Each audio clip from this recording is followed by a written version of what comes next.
تهرانه، یعنی شهری که هرچی که توش میبینی باعث تحریکه.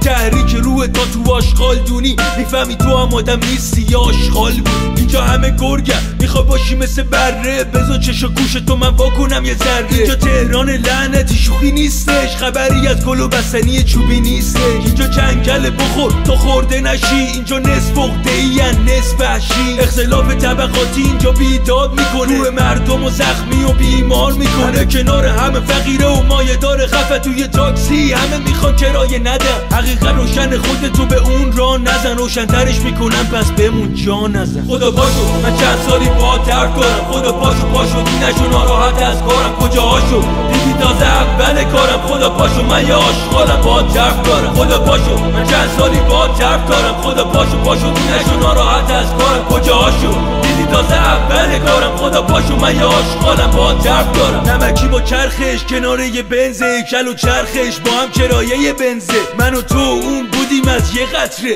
حالا ببین فاصله ما چقدره. دلیل چرخش زمین نیست جاذبه، پوله که زمینو میچرخونه جالبه. این روزا اول پوله بعد خدا، همه رکت تر با کت خدا.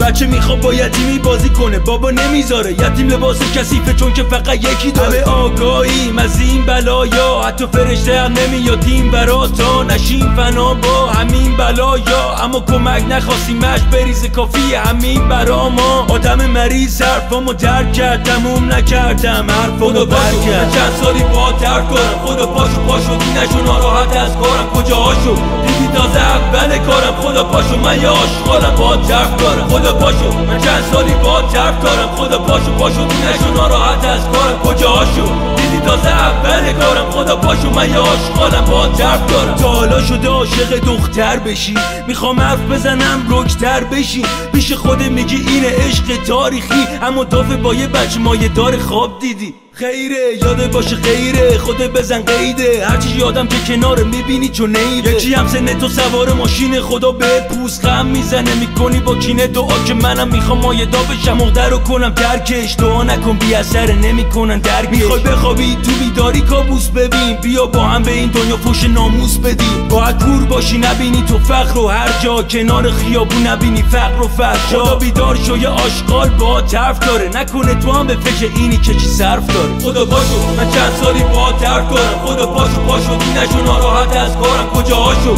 دیدی تازه اول کارم، خدا پاشو من یه آشغالم با ترک دارم. خدا پاشو من چند سالی با ترک دارم، خدا پاشو دینشو ناراحت از کارم. کجاهاشو دیدی تازه اول کارم، خدا پاشو من یه آشغالم با ترک دارم. این فرق ما